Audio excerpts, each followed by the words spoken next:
എലജൻസിൽ അവിടെ ഒരു പയ്യൻ നമ്മുടെ ഫ്രണ്ടിൽ എലജൻസിൽ വർക്ക് ചെയ്യണമെന്ന് അറിയില്ല, കൊണ്ടുവന്ന് വണ്ടി എന്നും കൊണ്ടുവന്ന് നമ്മുടെ സ്കൂട്ടറിൻ്റെ അല്ല കാറിന് കുറേ ഇടാറുണ്ട്, ക്രോസ് ചെയ്ത് ഇട്ടേച്ച് പോകാറുണ്ട്. ഫ്രണ്ടിൽ കൊണ്ടുവന്നു. എനിക്ക് അവരെ എന്തോ ഡി കമ്പനിയുടെ കൊട്ടേഷനാണെന്ന് തോന്നുന്നു. അവൻ്റെ കൂടെ ഒരു 2-3 പേരൊന്നും അവിടെ നിൽക്കുന്നുണ്ട്. ഞാൻ അന്നൊരു വീഡിയോ എടുത്ത് ഓണാക്കാൻ മറന്നു, അല്ലെങ്കിൽ അവന്മാർ ഫോട്ടോ എഴുതി കിട്ടിയത്.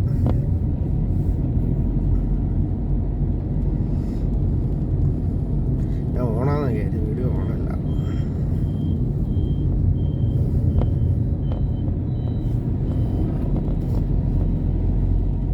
പിന്നെ അതിൻ്റെ ഓപ്പോസിറ്റ് ആ ടോയ് ഷോപ്പില്ലേ,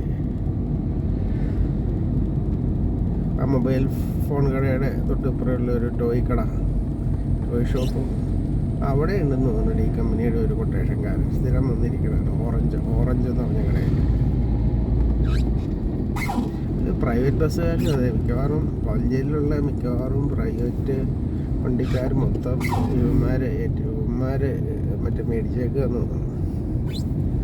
ഡി കമ്പനി ഗ്രൂപ്പില്ലേ, അവരുമായിട്ട് ബന്ധപ്പെട്ട് മുംബൈ ഡി കമ്പനിയായിട്ട് ബന്ധപ്പെട്ട ആളുകൾ അത് മേടിച്ച് മിക്കവാറും അത് ഡ്രൈവേഴ്സൊക്കെ മിക്കവാറും എന്തെങ്കിലും ക്രിമിനൽ ബാക്ക്ഗ്രൗണ്ട് ഉള്ളവരായിരിക്കും. ഇവർക്കൊക്കെ പോലീസ് വെരിഫിക്കേഷൻ നടത്തി അറിയാം എന്താണ് ഏതാണെന്നുള്ളത്.